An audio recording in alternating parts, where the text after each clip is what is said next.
Welcome back to the Midday Report, the Friday edition. It is time now for a quick look at what's been trending on social media this week. And joining me is SABC Digital News producer, Mr. Oguhle Magaba. Oguhle, a very good afternoon to you. Happy Friday. Hey, happy Friday. How are you doing as well? I'm good, thank you. Let's get straight to it. I mean, the big news this week, of course, we do know that the spokesperson for Deputy President Cyril Ramaphosa, Mr. Winnie Mandela, was remembered in two separate memorial services. He's going to be buried tomorrow. But take us through the social media reaction to this late great you communicator. can see that Mamwepa was actually very respected in both business and in actually government, with people going on to say that they don't make them like this anymore. Rest in peace, hashtag Roni Mamwepe. We'll miss your humor, energy and passion till we meet again.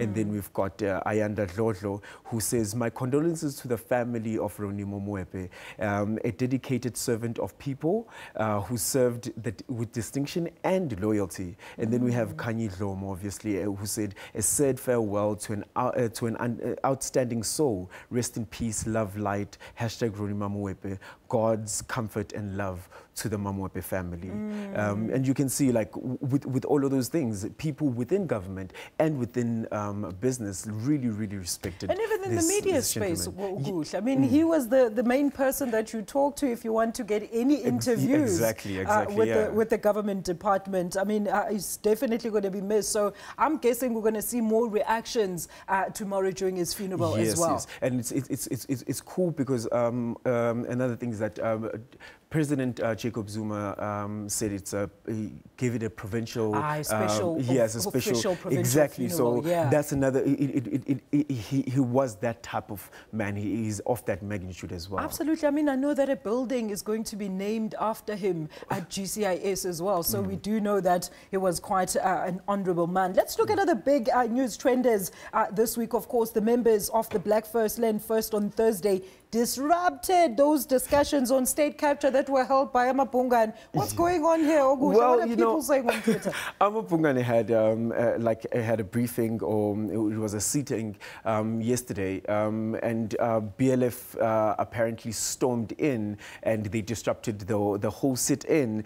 And Amapungane this morning actually sent out a statement saying we deplore the disruption inside the Gupta Leaks town hall event in Braamfontein and regret the distress caused to our members. Barney Mtomboni says, note to editors, ignore the BLF, deny them the oxygen of publicity, which is what these thugs crave. I mean, they were protesting in front of journalists' houses not so long ago. Yeah, and then Sigelela says, how is it okay to stage a hostage situation in a democratic country solely because you disagree with someone? Utterly appalling. We have Harold who said, this has gone beyond an attack on the freedom of the press. It's an attack on our constitution. So basically a lot of people condemning their behavior and the manner in which they deal with things. Yes, they've condemned them, and I do not know how the BLF is going to actually come back from this one. But I mean, is there a court order against them? Do we know if somebody is actually instituting official criminal charges against them for this particular incident? Aside from the interdict against them with the SANAF, we don't know what's happening right now. All right, let's take a breather now and look at what else is happening on the digital media front. I do know that it was the economic freedom fighters who turned 4 years old this weekend. People on social media shared their thoughts. Do you want to care? Yes. Do you care to share them with us? A lot of people actually are celebrating and encouraging the party, with Mbongeni saying that EFF may not win the 2019 national elections, but trust me, one day this party will govern SA. I can't wait for that time. And he puts a fist up in there. All right. Let's see more tweets there. And then, what have you got? Cedric says they have underestimated the intellectual capacity of the EFF. Now they are feeling the heat. Hashtag EFF turns 4. And then we have Okay, the comrade Floyd Singanela, who says the comrade Floyd came to commissions and spoke passionately about our generation's mission. We just couldn't betray it. Hashtag EFF Twins. So a lot of people happy. Has the EFF sent an official Twitter statement to say they're going to be how they're going to be celebrating their 4th birthday? They will be celebrating this weekend. So wait and see what's going to be happening tomorrow. Yeah, I can't wait for the memes that are going to follow thereafter. Let's look at Mandela's book now. The Penguin pulled a book written by Dr. Vajay Ramlakhan, that very controversial book that even the late widow of the late statesman is actually saying that she might even institute official criminal charges, and even his grandson Mandla Mandela, they're saying the same. What are people saying on Twitter? Well, people are speculating as to why, the reasons behind why the book has been pulled.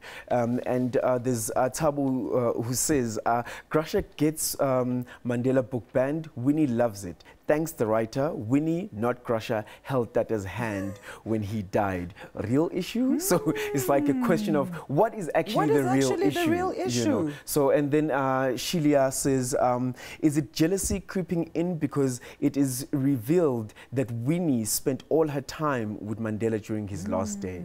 So again, people are putting forward their own opinions and speculations as to what's happening. I think the big issue here was the fact that, I mean, this is a doctor-patient confidentiality breach here. And I mean, that should be the focus of this whole investigation. But then people come out and saying, well, throughout his illness, like statements have been released where they were giving explicit details as to his condition. Those are intimate details that only the doctor was supposed to have in his file. Well, for me, I'd say let's just wait and see actually what comes of this matter, because we've got Chingana who says Mandela died of natural causes. Why write a book as if his death is a source of an inquest like those of Timor and Steve I think Biko? that's a very good question. You know? Any answers on social media to his question, to Chingana's question? People just literally retweeted and liked this one because it is actually a great question. It's natural causes. Why are people making such a big deal about it? But then again, he is an icon. All right. Okay. Before I let you go now, the SABC's editorial policy and, of course, consultation process has started across the country. Tell us more about that, and where can people also get more information about that? Well, if people want to know more about the whole policy, actually to engage with the review process, they can go to sabc.co.za/news,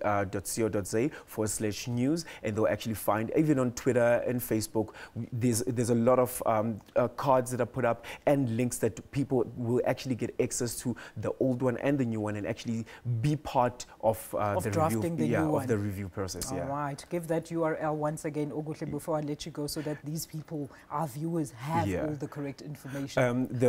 The URL is sabc.co.za/news. All right, that is Oguhle Magaba, SABC Digital News producer, talking to us about some of the biggest trends on social media this week. Thank you so much, Oguhle. Have yourself a great weekend.